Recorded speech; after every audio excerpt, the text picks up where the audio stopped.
Good morning, all of you. Welcome to your SST class, students. Today, I am continue the revision of your chapter 3 of history. The name of the chapter is Nazim, the Rise of Hitler.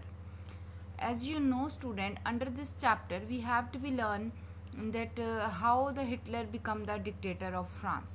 अभी तक हमने यही पढ़ा है कि Hitler rise to power कैसे हुआ. Now today our topic is how Hitler destroyed democracy. It means today in our today's topic, first of all we discuss that how Hitler destroyed the democracy in Germany and become the dictator of Germany. ठीक है, democracy से हटकर वो dictator में किस तरह से turn हुआ. Students, you all no that in Germany there is monarchy at the time of war. After war there is Weimar Republic, then it turned into a democracy because Weimar Republic is elected. Okay, now Hitler is also come in power as a democrat. As a democrat वो came in power आया था because he got 37% votes in the parliament. As I told you in the previous video that in 1932 election his party got 37% election votes. Okay, तो वो एक Democrat के रूप में आया, but how he turn into a dictator. वो एक dictator में किस तरह से टर्न हुआ that we read today. Okay, तो very first step he was taken on 30th January 1933 when the president Hindenburg make him chancellor. 30th January 1933 को president Hindenburg ने किसको, हिटलर को चांसलर अपॉइंट किया of the Germany. Okay, now just within a month he introduced 28th February 1933 a fire of decree to fulfill his goals. अपने goals को achieve करने के लिए उसने क्या किया that we read now. 30th January he became the chancellor and the highest position in the cabinet of ministry to Hitler having acquired power. यहाँ पर तो उसके पास पावर आ गई. अब यहाँ पर तो वो यहाँ पर वो चांसलर डिक्लेयर हो गया. अब पावर लेने के लिए हिटलर ने क्या किया, Hitler set out to dismantle the structure of democratic rule. उसने डेमोक्रेटिक रूल के स्ट्रक्चर को धीरे धीरे खराब करना स्टार्ट किया. अ मिस्टीरियस फायर, मिस्टीरियस मतलब एकदम जो फायर ब्रोक आउट हुई, एकदम जो आग लगी out in Germany parliament building in February facilitated his move. और फेब्रवरी में लगी. कब थी वो डेट, 28 फरवरी. To achieve his objective he took the following step. अपने सब टॉपिक्स को, ऑब्जेक्टिव्स को, अपने एम्स को फुलफिल करने के लिए उसने कौन कौन से स्टेप्स लिए. तो the very first steps he taken, he introduce the fire decree on 28 February 1933 which indefinitely suspended civics rights like freedom of speech, press and assembly that had been guaranteed by the Weimar Constitution. 28 फरवरी को उसने क्या किया, उसने लोगों से उनके civics rights ले लिए, freedom of speech, press and assembly, जो कि वाइमर रिपब्लिक को उसके कॉन्स्टिट्यूशन से मिले थे. ठीक है, वाइमर रिपब्लिक के कॉन्स्टिट्यूशन से मिले थे. किसको, जर्मनी के लोगों को. ठीक है, नाउ ही स्टार्टेड, उसने क्या किया, पनिशिंग द कम्युनिटीज, कम्युनिस्ट. उसने सबसे पहले कम्युनिस्ट को पनिश करना स्टार्ट किया. कम्युनिस्ट कौन थे, कम्युनिस्ट मैंने आपको पहले भी बताया था बेटे, ये एक पॉलिटिकल थॉट थी. जो लोग कम्युनिस्ट थॉट को, कम्युनलिज्म को मानते थे और कम्युनलिज्म के अकॉर्डिंग चलते थे, उन्हें कम्युनिस्ट कहा जाता था. ठीक है, तो उसने सबसे पहले कम्युनिस्ट को पनिश करना स्टार्ट किया क्योंकि वाइमर रिपब्लिक जो था वो गवर्नमेंट जो कम्युनिस्ट की थी. And send many of them to concentration camps, और उनको कंसंट्रेशन कैंप्स में भेजना स्टार्ट किया. Concentration camps, you all know कि वो पनिशिंग एरियाज थे जहाँ पर लोगों को जो है एक जेल की तरह बंद करके रखा जाता था. ठीक है, चलिए. ना ऑन 3 मार्च 1933 स्टेप्स बता रही हूँ, अभी मैं आपका इसका फ्लो चार्ट भी दिखाऊंगी. ठीक है. On 3 March 1933 the famous enabling act was passed. 3 मार्च को इनेबलिंग एक्ट पास किया गया. अब अकॉर्डिंग टू इनेबलिंग एक्ट क्या था कि dictatorship establish in Germany. Germany में डिक्टेटरशिप जो है वो इस्टेब्लिश हो गई. डेमोक्रेसी पूरी तरह से ख़त्म हो गई. वैसे तो डेमोक्रेसी देखो 28 फरवरी को ही ओवर हो गई थी जब लोगों से उनके सिविक्स राइट ले लिए गए थे. ठीक है, चलिए. Now all political parties and trade unions were banned except for the Nazi party and its affiliates. सभी पॉलिटिकल पार्टीज को बैन कर दिया गया जर्मनी में, एक्सेप्ट नाजी पार्टी. सिर्फ नाजी पार्टी के अलावा और कोई पार्टी नहीं होगी वहाँ पर. ठीक है. The state establish complete control over economy, media, army and judiciary. State पूरी तरह से कंप्लीट कंट्रोल ले लिया उसने इकोनॉमी पर, मीडिया पर, आर्मी पर एंड जुडिशरी पर. ठीक है. इन दिस वे, ये जो 4 स्टेप्स मैंने आपको बताए हैं, with this 4 steps Hitler turn into a dictator. I am repeating all these steps with the flow chart again. Okay, दोबारा से एक बार इनको देख लेंगे. बहुत इंपॉर्टेंट स्टेप्स हैं. यहाँ पर आपके पास जो क्वेश्चन बनता है वो ये बनता है that how Hitler controlled over Germany.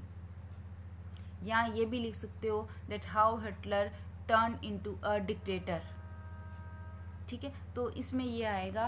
और अगर क्वेश्चन ये आता है कि describe that how Hitler came in rise to power, तो आप इसमें सारा लिख सकते हो जो मैंने आपको कल बताया था कि वो किस तरह से 23 में मार्च टू बर्लिन किया, 30 में उसने पार्टी में पॉपुलर सपोर्ट नहीं लिया, 32 में उसके पास वोट्स आ गए.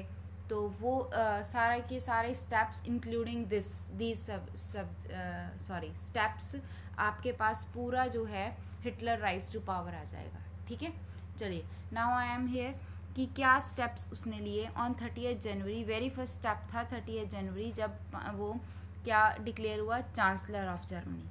Then on 28th February 1933 he introduced a fire of decree. Under this उसने क्या किया, he suspended civic rights and freedom of speech, press, etc. ठीक है. Then he started punishing communist को पनिश करना स्टार्ट किया. On 3 March 1933 enabling act was passed. Enabling act के पास होने के साथ ही डेमोक्रेसी जो थी वो टोटली ख़त्म हो गई. All the political parties and trade unions were band now and now state establish a complete control over the economy, media, army and judiciary. Okay, so this is that how Hitler destroyed the democracy. Okay, चलिए. Now come on the next. State established complete control. Now he formed Gestapo, secret state police. अब उसने क्या किया, Germany की police का structure भी change किया. Police department के स्ट्रक्चर को उसने चेंज किया. सबसे पहले तो उसने गेस्टापो सीक्रेट स्टेट पुलिस को फॉर्म्ड किया. Then the protection squad criminal police, और फिर क्रिमिनल पुलिस को फॉर्म किया गया. और उसके बाद उसके साथ साथ सिक्योरिटी सर्विसेज पुलिस को फॉर्म्ड किया गया. सबसे पहली पुलिस थी गेस्टापो सीक्रेट स्टेट पॉलिसी. ठीक है. उसके बाद the protection squad criminal police. ठीक है, एंड द सिक्योरिटी सर्विस. ठीक है, ये पुलिस डिपार्टमेंट में कुछ चेंजेस थे. These bodies were given extra constitutional powers. इन बॉडीज़ को एक्स्ट्रा कॉन्स्टिट्यूशनल पावर्स दी गई थी. And give Germany its reputation as the most dreaded criminal state. और इसने जर्मनी को किस में टर्न करना था, मोस्ट क्रिमिनल स्टेट में. किसने टर्न करना था, इस डिपार्टमेंट ने. अलग अलग लेवल्स पर सीक्रेट स्टेट पुलिस के अलग वर्क थे, द प्रोटेक्शन स्क्वाड्स के अलग थे, क्रिमिनल के अलग और सिक्योरिटी सर्विसेज के अलग। ठीक है, तो इस तरह से जर्मनी जो था वो एक क्रूल स्टेट के रूप में टर्न हुआ। ठीक है, पीपल कुड नाउ अब नेक्स्ट स्टेप क्या था, people could now to detain in Gestapo torture chambers rounded up and sent to concentration camps. लोगों को गेस्टॉप टॉर्चर चैम्बर्स के अंदर ले जाया जाता था, कंसंट्रेशन कैंप्स में। अब किस तरह के लोगों को ले जाया जाता था ये हमने पढ़ा हुआ है, कैसे ले जाया जाता था। एज यू ऑल नो कि वो ज्यूज़ को लेकर जाते थे, या फिर जो हिटलर के अगेंस्ट होते थे उनको लेके जाते थे, कम्युनिस्ट को लेकर जाते थे। तो इस तरह से हिटलर ने अपनी पॉलिसीज़ को इस्टेब्लिश करना स्टार्ट कर दिया था। And just see with in a month, एक महीने के अंदर अंदर उसने पावर को फुल कंट्रोल में ले लिया था। Okay, so this is how Hitler destroy the democracy or become the dictator of the Germany. Okay, now the next topic is reconstruction. Under this topic we have to be learn that how Hitler turned the Germany into a beneficial state, or what the Hitler had done to maintain the economic condition of the Germany की economic conditions को maintain करने के लिए, better बनाने के लिए Hitler ने क्या किया, that we read now under this topic reconcentration. As we all know that Hitler ने लोगों से क्या प्रॉमिस किए थे, to build a strong nation, एक स्ट्रॉन्ग नेशन बनाने का प्रॉमिस किया था। और हिटलर अपने उन प्रॉमिसेस में एक सबसे बड़ा इम्पॉर्टेंट प्रॉमिस था कि इकोनॉमिक कंडीशंस को बेटर करेगा। तो हिटलर ने इकोनॉमिक कंडीशंस को बेटर करने के लिए क्या स्टेप्स लिए। सबसे पहले उसने जो रिकंस्ट्रक्शन के लिए सबसे पहले उसने क्या किया, एक इकोनॉमिस्ट अपॉइंट किया। The name of the economist is Hjalmar Schacht. Hjalmar Schacht को अपॉइंट किया गया। Hitler assigned the responsibilities of economic recovery to economist Hjalmar Schacht, who aimed at full production and full employment through a state-funded worker creation program. ठीक है, अब हजमलर Schacht को appoint किया गया और उसका एम क्या था, full production and full employment. हमें पता है ना कि जर्मनी में एम्प्लॉयमेंट अपॉर्चुनिटीज़ कम थे, लोग बहुत ज़्यादा अनएम्प्लॉयड थे। तो यहाँ पर पहला एम था फुल एम्प्लॉयमेंट। और फुल एम्प्लॉयमेंट कब होगी, जब फुल प्रोडक्शन होगा। प्रोडक्शन होगा, इंडस्ट्रीज ओपन होंगी, तो नेचुरल एम्प्लॉयमेंट अपॉर्चुनिटीज़ इंक्रीज होंगी through a state funded work creation programme. और इसमें वर्क क्रिएशन प्रोग्राम्स के थ्रू ऐसा किया गया। This project produce German super highways and the people cars the Volkswagen. इस प्रोजेक्ट के अंदर सबसे पहले जर्मन ने सुपर हाईवेज रोड्स को बनाया, कंस्ट्रक्शन की रोड्स की, और रोड्स पर चलने के लिए कार्स, वॉक्सवैगन कार को इंट्रोड्यूस करवाया गया बाय द हजमलर सच्चत। ठीक है, उसके बाद फॉरेन पॉलिसी उसने क्या यूज़ की, हिटलर एक्वायर्ड क्विक सक्सेस। अपनी फॉरेन पॉलिसी का मतलब होता है कि फॉरेन रिलेशनशिप में उसने कौन सी पॉलिसीज़ को अडॉप्ट किया, और उसमें भी उसको क्विक सक्सेस मिली, जल्दी से सक्सेस वो लेता गया अपनी फॉरेन पॉलिसी में। अब फॉरेन पॉलिसी के अंदर उसने सबसे पहले क्या किया, उसने 1933 में जर्मनी को लीग ऑफ नेशन से बाहर कर लिया। लीग ऑफ नेशन क्या था, league of nation group of countries था जो कि आफ्टर द वॉर इकट्ठे हुए थे। ठीक है, अब लीग ऑफ नेशन से सबसे पहले तो उसने अपने आप को बाहर किया, क्योंकि लीग ऑफ नेशन में कंट्रीज़ ने ये डिसाइड किया था कि हम वॉर नहीं करेंगे। ठीक है, अब जर्मनी को क्या करनी थी, वॉर्स करनी थी, उसको अपने एरियाज़ को रीऑक्यूपाई करना था फ्रॉम द कंट्रीज़ एलाइज के पास, जो वॉर के बाद एलाइज के पास चले गए थे उन एरियाज़ को। ठीक है, तो लीग ऑफ नेशन 1933 में ही pulled out of league of nation in 1933। पहले उसने अपने आप को बाहर किया, देन रीऑक्यूपाइड रीहनलैंड इन 1936, और फिर लड़ाई की और रीहनलैंड को रीऑक्यूपाई कर लिया। And integrated Austria and Germany in 1938, और फिर ऑस्ट्रिया और जर्मनी को इंटीग्रेट किया, इकट्ठा किया. As you know that Austria is the birth place of Hitler. ठीक है, अब इन दोनों कंट्रीज़ को उसने इकट्ठा कर दिया. It was done under the slogan one people one empire and one leader. Slogan क्या दिया था उसने? 1 मार्क्स क्वेश्चन में याद रखना है आपने, one people one empire one leader. ठीक है. Then won over student land from Czechoslovakia and later ended up in conquering the whole country. और फिर उसने चेकोस्लोवाकिया को वोन किया एंड उसके बाद पूरे कंट्री को अपने अंडर ले लिया. ओके, तो ये थी इसकी फॉरेन पॉलिसी.